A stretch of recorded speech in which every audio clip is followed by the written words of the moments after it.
Agora quero que você ouça a palavra para a sua família. Vamos para Efésios, capítulo número 3. Capítulo 3. É o terceiro capítulo de Efésios. Efésios tem 6 capítulos. Capítulo 3, versículo 14 em diante. Ele começa dizendo assim: por causa disso, me ponho de joelhos perante o Pai de nosso Senhor Jesus Cristo, do qual toda a família nos céus e na terra toma o nome. Irmão, nós precisamos de aprender a dobrar os joelhos. Não é apenas fisicamente, não.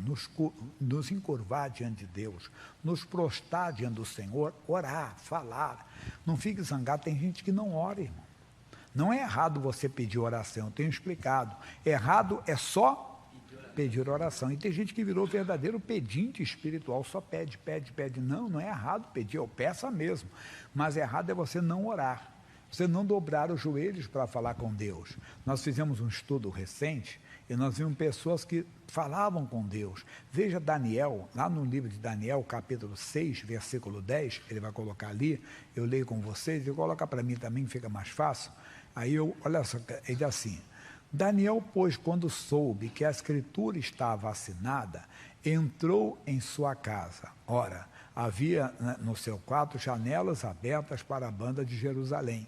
E 3 vezes no dia se punha de joelhos e orava, e dava graça diante do seu Deus, como também antes costumava fazer. Quer dizer, mesmo com a proibição do rei, ele não afrontou, ele foi dentro da sua casa. Entenda, eles oravam voltados para Jerusalém, e ele orou. Mas o importante aqui que nós estamos falando, que ele 3 vezes no dia fazia isso. E nós passamos um dia todo, às vezes, sem orar. O Isaías, o profeta, diz que nós amanhecemos e seguimos o caminho da bebedice. Não é da pinga, não. Tem gente até que faz isso, não é verdade? Coitado, a pessoa não conhece Jesus, acorda, vai para o boteco, vai lá o beber. Não, são as coisas que embriagam, entendem, e não edificam. Nós estamos lá na internet, estamos lendo os comentários, estamos lá nas redes sociais. Tem coisas que não estou dizendo que é errado, mas são coisas que podem até embriagar você, não com álcool, entenda, que tiram a sua razão, como política, a pessoa fica discutindo, futebol, esporte, e a pessoa acaba não sendo edificada. Claro que ela tem que estar consciência de tudo, mas cuidado para você não passar o dia sem dobrar os joelhos. O dia passou, rapaz, hoje não deu tempo de orar. Ah, meu irmãozinho, se você tivesse que tomar um remédio 3 vezes, tem gente que toma muito mais, não é verdade? Tá certo, tem remédio que é só um comprimido, mas tem remédio que não, irmão. Tem remédio que às vezes é um tratamento, a pessoa tem que ficar com um aparelhinho. Imagine a pessoa na hemodiálise 3 vezes na semana, tem que ir lá no aparelho, e outros tratamentos mais que tem. Aprenda então a se vigiar, se policiar no bom sentido. Eu vou dobrar os meus joelhos. Eu vou falar, o próprio Senhor Jesus, Lucas capítulo 22, versículo 39 em diante. Veja, Lucas é o 3º livro do Novo Testamento. Diz assim: e saindo, foi como costumava para o Monte das Oliveiras. E também os seus discípulos o seguiram. O discípulo tem que seguir Jesus. Mas não é só seguir Jesus, tem que fazer o que ele fazia. E quando chegou àquele lugar, disse-lhes: orai para que não entreis em tentação. As tentações vão surgir, as lutas, as batalhas, as adversidades. E se pegarem você desprevenido, desligado de Deus, derrubam você, irmão. Então é importante você estar ligado com Deus. Veja o versículo seguinte, olha o que ele diz: e apartou-se dele cerca de um tiro de pedra. Chegou onde eu queria, e pondo-se de joelhos, orava. Quem é que fazia isso? O Senhor Jesus. Porque ele era Deus, mas estava aqui como homem. E como homem ele tinha que dobrar os joelhos. Nós temos que dobrar os joelhos. Nós temos que nos encurvar diante de Deus, nos prostrar diante do Senhor, orar, ter comunhão. Não espere fórmula mágica. Eu tenho elencado aqui homens que se destacaram na vida espiritual porque oravam. Eu falei de um pregador chamado Po Yong-chul, um sul-coreano, já faleceu recentemente. Esse homem passava às vezes noite toda em oração. Ele disse, no rigor do frio na Europa, naquela época, estava em lugar sem calefação, sem aquecimento, ele ficava só com o pescocinho de fora, assim, com o rosto de fora, orando, buscando a Deus. Ele falou, eu ia orar no Japão, por exemplo, tinha uma oposição grande, oposição espiritual, não é dos homens não. Ele tinha que orar. mais. Ele orava no outro lugar, talvez era menos, mas tinha lugar que ele sentia que tinha que orar mais. Nós temos que perceber também na nossa vida que há momentos que nós precisamos de orar mais, que precisamos estar mais aos pés do Senhor, e nós nem percebemos isso. A nossa vida é um cotidiano, nós temos que aprender a colocar no nosso cotidiano a oração, e ser sensíveis ao Senhor, que às vezes temos que ficar um pouco mais na presença dEle. Jesus não precisa falar comigo agora, ler agora não. Em Mateus 14, a Bíblia diz que ele viu uma multidão, sentiu dó dele, compaixão, 14 em diante. Aí ele foi, curou seus enfermos. E quando a multidão estava cansada, ele mandou os discípulos sobre pães e peixes. E ele fez a multiplicação dos pães e peixes. Mandou os discípulos irem para o outro lado. Vão para o barco, depois eu encontro vocês. Sabe o que ele fez? Ele mesmo despediu a multidão e ficou ali orando. Chegada a tarde, estava ali só orando. Que ele sentiu necessidade de orar. Você tem que ter isso aí. Ligado com Deus, não espere fórmula mágica. Você tem que entender que você é a luz da sua casa. Você é a coluna da sua casa que Deus levantou para levantar a família, para lutar pela família. Então é necessário você chegar mais perto, se envolver, leva uma vida a sério, entende? Não sei que você não queira. Mas se você quer ser usado por Deus, um instrumento de justiça para a sua família, aprenda a dobrar os joelhos. Aprenda a se aproximar mais. Aprenda a se envolver mais com Deus. Mas você vai crescer muito. Você vai ver muito de Deus na sua vida. Pode ter certeza. Mas eu tenho que ir à frente, senão não dá para passar tudo que eu coloquei para passar hoje. Aí nós vamos ver aqui, então, assim, versículo 16. Que segundo as riquezas da sua glória, vos conceda que sejais... Estou falando agora Efésios 3,16, tá? E diz, para que segundo as riquezas da sua glória, vos conceda que sejais corroborados. A palavra corroborados é fortalecidos, com poder pelo seu Espírito no homem interior. Olha aí como é que nós precisamos. Nós precisamos muito dessa comunhão com o Espírito Santo, a comunhão que faz, entenda bem, você ser vestido com poder no homem interior. Você pensa que Davi derrubou um gigante, matou um leão, matou um urso com a força dele? Não. Primeiro livro de Samuel, capítulo 16, versículo 13, olha o que diz a Bíblia. 1 Samuel 16, 13. Então Samuel tomou o vaso do azeite e ungiu no meio dos seus irmãos. E desde aquele dia em diante, o Espírito do Senhor se apoderou de Davi. Então Samuel se levantou e se tornou a Ramá. Olha só, o próprio Senhor Jesus, quando ele começa o seu ministério, em Mateus capítulo 3, os últimos versículos, os dois últimos versículos, fala a importância de Jesus ter o Espírito Santo. O próprio Senhor Jesus, sendo batizado por João no Jordão, e assim, e sendo batizado, saiu logo da água, Mateus 3,16. E eis que lhe abriram os céus, e viu o quê? O Espírito de Deus descendo como a pomba e vindo sobre ele. Ele precisou, para executar o ministério terreno, porque não esqueça que Jesus era Deus, mas veio como homem. Então ele precisou passar por essa fase. Davi tinha aquela força por causa disso, o Espírito do Senhor estava sobre ele. O próprio Sansão, que tinha aquela força descomunal, pode ver que em todas as ocasiões ele foi tomado pelo Espírito de Deus. Se envolva com o Espírito Santo. Você precisa. Jesus falou para mim e para você. Olha o que ele falou para os discípulos logo depois, na hora da sua ascensão. Lucas capítulo 24, versículo 49. Veja comigo. O que ele diz? E eis que sobre vós envio a promessa de meu Pai. A promessa lá de Joel, capítulo 2, versículo 28 em diante. Ficai, porém, na cidade de Jerusalém, até que do alto sejais revestido de quê? Poder. Do que ele está falando? Do Espírito Santo. Tanto que depois ele repete, entenda bem, em Atos 1,8. Atos 1,8. Olha o que diz. Mas recebereis a virtude do Espírito. A palavra virtude é dunamis, que quer dizer poder, do Espírito Santo que há de vir sobre vós, e ser-me-eis testemunhas, tanto em Jerusalém, como em toda a Judéia, Samaria e até os confins da terra. Irmão, nós precisamos.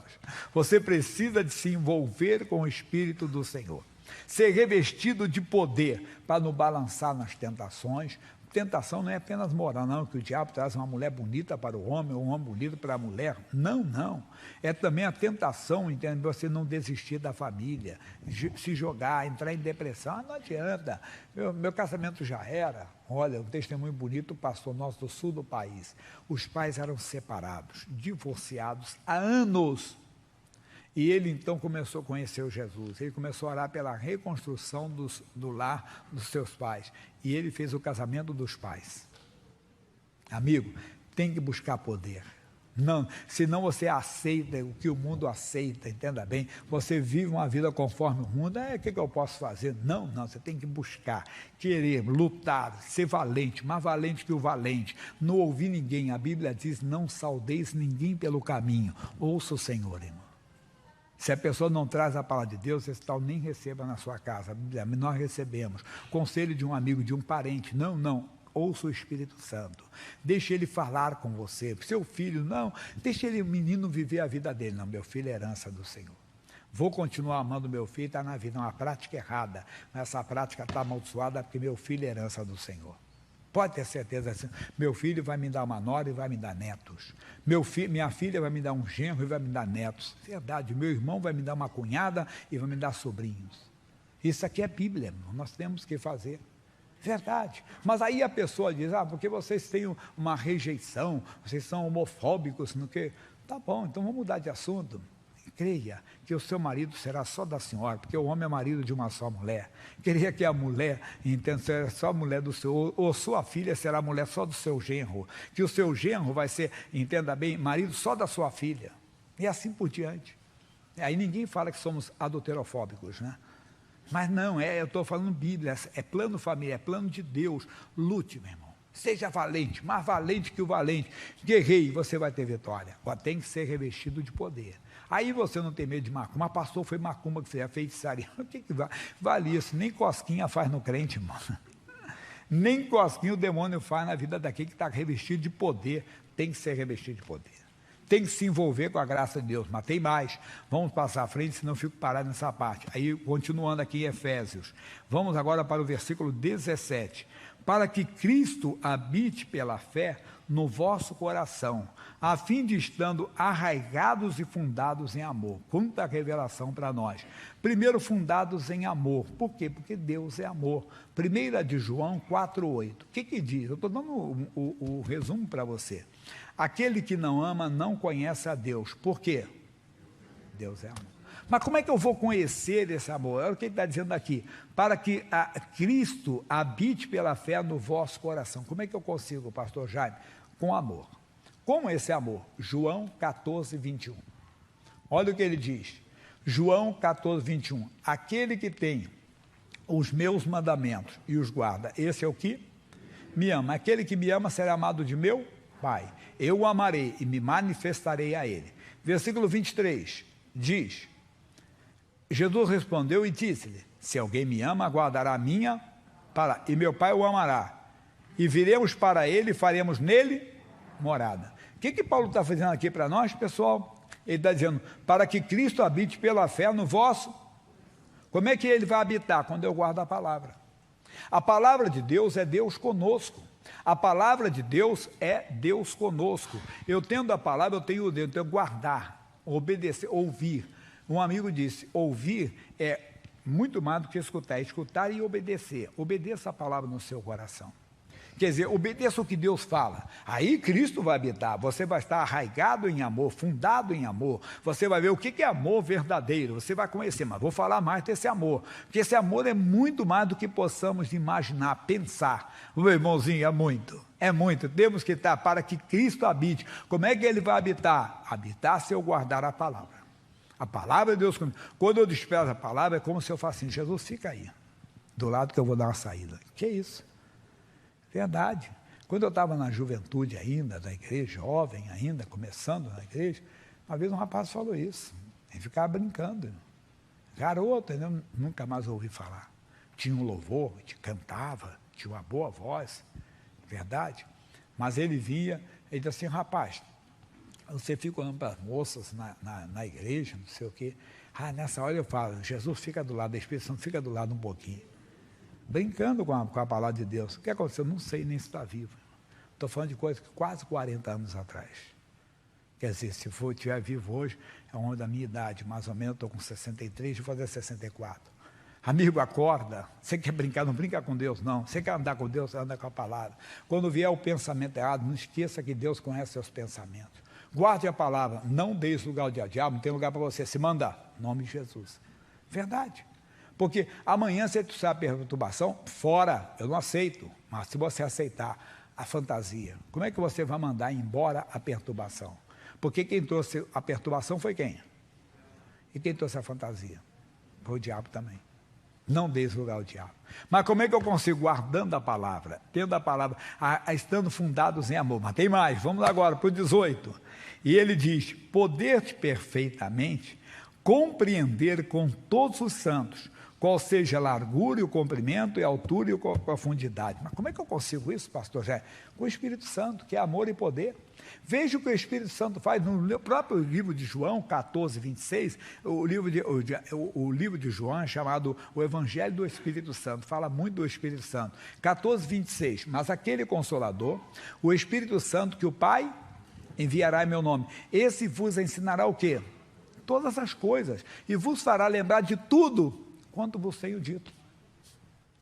Quem faz isso, quem faz é o Espírito Santo. O mundo não pode receber, eles não têm o Espírito Santo, entenda? O Espírito Santo falando para nós, para compreender, 18 aqui, poder compreender com todos os santos, os separados, os salvos, os que aceitaram Jesus como Senhor e Salvador, qual seja a largura, o comprimento, a altura e a profundidade. Isso é o Espírito Santo, que vai ainda no capítulo 16, olha o que ele diz para nós, versículo 13, diz, João 16, 13, mas quando vier aquele Espírito da verdade, ele vos guiará em toda a verdade, porque não falará de si mesmo, mas dirá tudo o que tiver ouvido e vos anunciará o que é de vir. Mas, por que ele falou mais? Tem que ler o 12 para entendermos isso. Leia o 12 comigo. Mas ainda tenho muito que vos dizer, mas vós não podeis suportar agora. Eles não tinham ainda o Espírito Santo. Mas quando o Espírito Santo vier, somos nós, aceitamos a Jesus. Mas quando o Espírito Santo habita em nós, ele então nos ensina todas as coisas. Ele nos guia em toda a verdade. 13, ele nos guia em toda a verdade. E uma coisa, porque não falará de si mesmo, não tem esse negócio. O Espírito Santo me falou, tá bom, o que ele falou está de acordo com a palavra? Se não está, não foi o Espírito Santo, foi coisa da sua mente ou o diabo, irmão. Não tem esse negócio. O Espírito Santo me falou. O Espírito Santo me falou. O Espírito Santo não fala fora da palavra. Ele não falará de si mesmo, mas dirá tudo o que tiver ouvido e vos anunciará o que há de vir. Irmão, tem que abrir seus olhos. Você não vai aparecer louvo vestido de ovelha assim, o Espírito Santo me falou. Mas o que ele falou? Está de acordo com o rapaz? Não, mas foi uma revelação especial. Você é muito especial, né? Que Deus tirou uma coisa para você. Falou para todo mundo uma coisa, mas para você é diferente. Para com esse negócio, para Deus é para todos os homens. É verdade, nós precisamos disso. Mas tem versículo 19. E conhecer o amor de Cristo, que excede o quê? Todo entendimento, para que sejais cheios de toda a plenitude de Deus. Amor que fez um homem adúltero, homicida, ser o maior rei de Israel, Davi. O amor que quando Jonas queria a destruição de Nínive e seus habitantes, o Senhor queria poupá-los. Jonas, eu não vou ter misericórdia de 120 mil almas.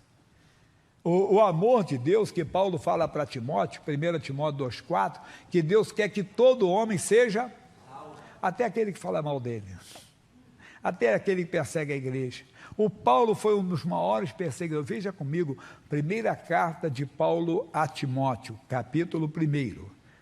Capítulo 1, versículos 15 e 16. Olha o que diz o 15. Esta é uma palavra fiel e digna de toda aceitação, que Cristo Jesus veio ao mundo para salvar os pecadores. O que Paulo falou? Dos quais eu sou o principal. Esse Saulo de Tarso que perseguiu os cristãos se tornou o maior, entenda bem, pregador. Escreveu mais da metade do Novo Testamento. Esse Paulo foi perseguidor de cristãos, irmão. Tinha ódio dos cristãos por causa da sua religião. Esse que fez, então, que eu falei, o pecador ser o maior rei de Israel. que fez um homem na cruz, era um malfeitor, eram dois. Um dizia para ele: ei, você é o filho de Deus? Desce daí, salva-te a nós também. O outro dizia assim: rapaz, nós estamos aqui porque merecemos, e esse aqui o que fez para estar aqui, nós estamos pelos nossos feitos. Olhou e disse: Jesus, Senhor, lembra-te de mim quando entrar no teu reino. Jesus disse: hoje estarás comigo no paraíso. Ele faz um malfeitor entrar no paraíso. Mas pastor, já um malfeitor é. Nós vamos encontrar gente que foi adúltera, gente que foi homicida. Mas como é que pode? Foram, mas aceitaram a salvação antes do último suspiro. Essa semana um amigo, um rapaz, ele é desde criança na igreja. Hoje ele se tornou personal trainer, entenda, de famosa, de pessoas conhecidas e tudo. Ele me contou quando o pai dele partiu. A mãe dele foi nossa obreira há muito tempo, dedicadíssima na obra de Deus, enfermeira. E na hora que o pai estava morrendo, ela falou assim: fulano, você tem que aceitar Jesus, você sabe do plano da salvação. E ele na agonia da morte já, ela enferma sabendo que ele está indo embora, e que ele não conseguia falar, que o sangue estava aqui. Ela pegou a mão dele: olha, se você quer aceitar a salvação agora, você quer a vida eterna. E ela lembrou que o missionário fez isso, o missionário fez isso com o sogro dele. O missionário já contou esse testemunho. Aí diz assim: aperta a minha mão. Se você quer realmente o plano da salvação, quer Jesus, se você reconhece que Jesus morreu pelos seus pecados, se você reconhece que Ele venceu a morte e o inferno por você, Ele quer te salvar agora. Se você quer a salvação, aperte a minha mão. Ele apertou. Foi apertando, você está aceitando Jesus como Senhor Salvador. Largou a mão e foi embora. Olha aqui, no último momento, foi salvo? Foi.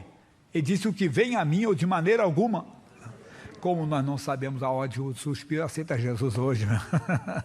Garanta o plano da vida eterna, o plano da salvação, se renda a Cristo, irmão. Toma uma posição certa. Você gosta da igreja, você é simpatizante, você gosta de vir aqui, você se sente bem, mas você não está salvo ainda, você está correndo perigo. Toma uma decisão séria: Jesus me salva. Tem que crer no coração que Ele morreu pelos seus pecados, crer no coração que Ele ressuscitou no mal. Você que está aí agora assistindo ao vivo conosco, ou no outro dia aí pela Rede TV, pela RIT, ou qualquer outra emissora, toma a decisão de me salva, Ele vai te salvar. E quem já aceitou Jesus, guarda, vigia: Senhor, não me deixe perder a salvação. Onde eu errei ou enterrado, o Senhor me perdoe, tem misericórdia de mim. Ele conhece tudo a teu respeito, Ele é misericordioso. Esse é o amor de Deus, então, que excede todo o nosso entendimento. Mas tem mais, tem o versículo final. Ora, aquele que é poderoso para fazer tudo muito mais abundantemente, além daquilo que pedimos ou pensamos, segundo o poder que nós opera. Qual é o poder que opera em nós, irmão? Se o poder do homem é limitado, o poder da ciência é limitado. Glória a Deus pela ciência, oramos para que cresça mais. Estava vendo uma notícia aí de cura de câncer, puxa, bonito. Eu creio, não vai ser muito longo não, muito longe não, que o câncer vai ser como um resfriado, irmão. Que hoje que devasta, que mata uma pessoa, que acaba com uma pessoa, né? De uma maneira tremenda, e às vezes ele é silencioso, vem, derruba, destrói a pessoa nem vê. Verdade, uma família me contou de uma pessoa da família, ele começou, entendeu? Tomou um tombo, começou a sentir dores nos ossos, estava com uma fratura. O médico perguntou: mas você tomou algum tombo? Não. Você tem perdido peso? Tem. Rapaz, pode ser um tumor. Era um tumor. Olha como é que o bicho cresce, que você não vê, que quebra um osso. Como é que faz, quer dizer, uma coisa, não enfraquece a pessoa de uma tal maneira. Vai chegar esse tempo que a ciência, entenda bem, vai descobrir, creia nisso, vai. Não tem muita coisa que agora ninguém morre mais com ela, mas que no passado morria, irmão, que matou tanta gente, entenda. A própria Covid que matou milhões de pessoas no mundo, daqui um dia, aí sim será como um resfriado. Vai ter tudo, aí vai ter, as coisas vão mudar. Mas nós temos que crer no poder de Deus hoje. Temos que acreditar que Deus faz o impossível, Ele faz mais do que pedimos ou pensamos. Lembra que eu falei que o pastor que casou os pais que eram divorciados há anos, ele orou pela reconstrução do casamento dos pais e Deus fez isso. Deus faz mais do que pedimos ou pensamos. Segundo o poder, como é que esse poder opera? Quando eu creio no Evangelho. Romanos 1,16. O que diz Romanos 1,16? Porque não me envergonho do Evangelho de Cristo, pois é o poder de Deus para quê? Palavra salvação é sozo no grego, tradução, salvação, cura, libertação, mas, entenda bem, de todo aquele que crê. É só crer no Evangelho. É esse poder que opera quando nós cremos. Então vamos recapitular, hein? O que acontece conosco? Nós temos que dobrar os joelhos. Temos que orar, irmão. Não espere formular mais. Deus não tem queridinho privilegiado. Unido, unite, salame, mingue. O escolhido foi você. Vai nessa. Isso é coisa de criança, irmão. Entenda? E tem gente que é criança que acha que Deus olhou para ele e falou assim: você é o cara. Já ouviu alguém falar? Você é o cara. Você é o cara. Vai. Não busque. Ele não mentiu: buscar-me-eis e me achareis, quando me buscar de todo o vosso coração. Tem que dobrar os joelhos todos os dias. Daniel era 3 vezes no dia. Quantas vezes você dobra os joelhos? Não. Pastor, estou dobrando o joelho. Não, eu já falei, isso é figura. É orar, é buscar, falar com Deus. Deus, obrigado por mais um dia. Vou dormir com a tua bênção, Senhor. Olha-me com teus olhos de misericórdia. Onde eu errei, Senhor, me perdoe. Ô Jesus, ali eu não agi certo hoje, eu estava um pouco assim. Senhor, tem misericórdia de mim, me ensina mais. Amanheceu, Deus, obrigado por mais um dia. Coloca a minha família no teu altar, coloca a minha casa no teu altar, coloca o meu trabalho. Um exemplo, coloca a nação diante de ti. Talvez você não ora pela nação. A Bíblia diz que devemos orar por todo aquele que está investido de autoridade. Verdade. Irmãos, quem vai ser, se vai continuar o presidente, se vai mudar outro, quem estiver lá vai ganhar a minha oração, que é dever meu de orar pelas autoridades. Ore.